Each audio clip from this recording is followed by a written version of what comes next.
आज यहाँ विधान सौदा में एसजीपीआई पार्टी जो है वो त्रिपुरा में जो वायलेंस हो रहा है इसके खिलाफ प्रोटेस्ट के लिए आई है। वैसे तो आज पूरे मुल्क भर में बहुत सी जगहों पे एसजीपीआई अपने अपने लेवल पर प्रोटेस्ट कर रही है और मैं ये देख रही हूँ कि पिछले 8 दिनों से जो वायलेंस भड़का है हिंदू मुसलमान का, उसकी बेस जो है वो वीएचपी है। क्योंकि वीएचपी जो है, एक तो वैसे हम जानते हैं कि ये आरएसएस हो या वीएचपी हो, ये जितनी भी भगवा टाइप की हमारी पॉलिटिकल पार्टीज हैं, ये सब एक्सट्रीमिस्ट हैं, ये सब टेररिस्ट पार्टीज हैं। एक्चुअली दूसरों को टेररिस्ट कहना बहुत आसान होता है और टेररिस्ट का टैग वही लगाते हैं जो जानते हैं कि टेररिज्म क्या होता है।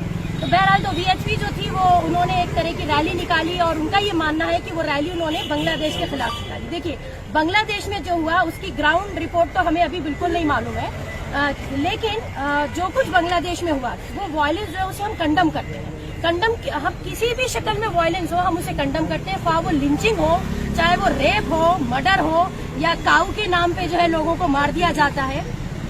मगर अभी बात ये समझ में नहीं आ रही कि ऑलरेडी जहां त्रिपुरा में इस वक्त बीजेपी की गवर्नमेंट है वहां पर ही वायलेंस हुआ और वहां पर वायलेंस जो है वो कंटिन्यूअसली हो रहा है और बहुत खतरनाक तरीके का वायलेंस हो रहा है, उस पर कोई कंट्रोल नहीं है। तो आखिर ये किस तरह की फेलियर गवर्नमेंट है जो एक छोटे से स्टेट में जिसे कहते हैं कि कंट्रोल नहीं कर पा रही है। इसका मतलब है कि इसके पीछे हाथ जो है या हवा देने का काम खुद गवर्नमेंट ही कर रही है। देखिए, अभी कुछ भी चीज छुपी भी नहीं है, एवरीथिंग इज एक्सपोज्ड नाउ, है ना। कश्मीर से लेके केरला तक कोई भी वायलेंस होता है, चाहे वो एक किडनैपिंग का हो, मर्डर का हो, चोरी का हो या फिर गाय के नाम पे हत्या का हो, कि लव जिहाद का हो या फिर हिंदू मुस्लिम वायलेंस हो या फिर क्रिकेट टीम के ऊपर ही उन्होंने जो है निशाना बना लिया। मतलब ये तो मैं समझती हूँ कमजोरी की और कमीनेपन की हद हो चुकी है कि आप देखिए कि एक टीम जीतती है तो उसके नाम पे इन्होंने मोहम्मद शमी जो एक लड़का खेलता है हिंदुस्तान की तरफ से, उसको ही निशाना बना लिया। तो अभी क्या है, ये गवर्नमेंट कम्प्लीटली एक फेलियर गवर्नमेंट है, बहुत ही नीच जलील गवर्नमेंट है। और ये हम नहीं कह रहे, हम तो रहने वाले हैं, हम तो दिन रात वायलेंस देख रहे हैं, हम तो क्रुएल्टी, बार्बरिज्म जिसे कहते हैं ब्रुचुअलिटी झेल रहे हैं।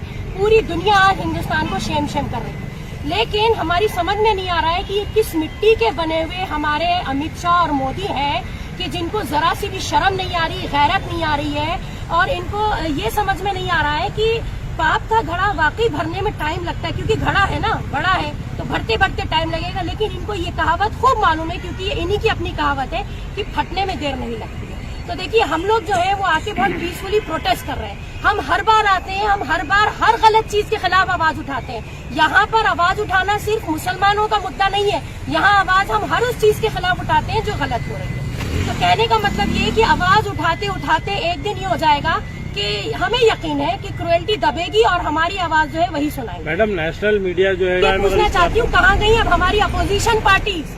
ये जो कांग्रेस है जो नए नए एजेंडे लेके चली आती है।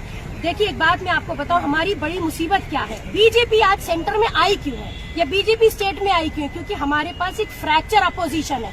ये जो कांग्रेस पार्टी है जो आज किसी काम की नहीं रह गई, निठल्ली निकम्मी, अगर ये स्ट्रांग होता, किसी भी डेमोक्रेसी में जब अपोजिशन स्ट्रांग होता है तो जाहिर सी बात है कि जो भी गवर्नमेंट रूलिंग होती है उसके ऊपर एक चेक होता है। हमारी अपोजिशन ही इतनी टूटी फूटी भी है तो जाहिर सी बात है यही होना है। अब आप देखिए, आर्यन खान को बेल तो उन्होंने दे दी और गवर्नमेंट और कोर्ट ने ये भी कह दिया कि एविडेंस कुछ मिले नहीं। बड़ी शर्म की बात है कि जस्ट बिकॉज वो लोग अपने नाम की कॉस्ट पे कर रहे हैं। बेसिकली शाहरुख खान कोई बहुत बड़ा जिहादी या मुसलमान तो है नहीं, वो तो नमाज भी नहीं पढ़ता होगा मेरे ख्याल से, हम तो उसको अपनी कम्युनिटी में मानते ही नहीं है। बट बेचारा खान लगा हुआ है ना नाम में, उसकी कीमत पे कर रहा है वो।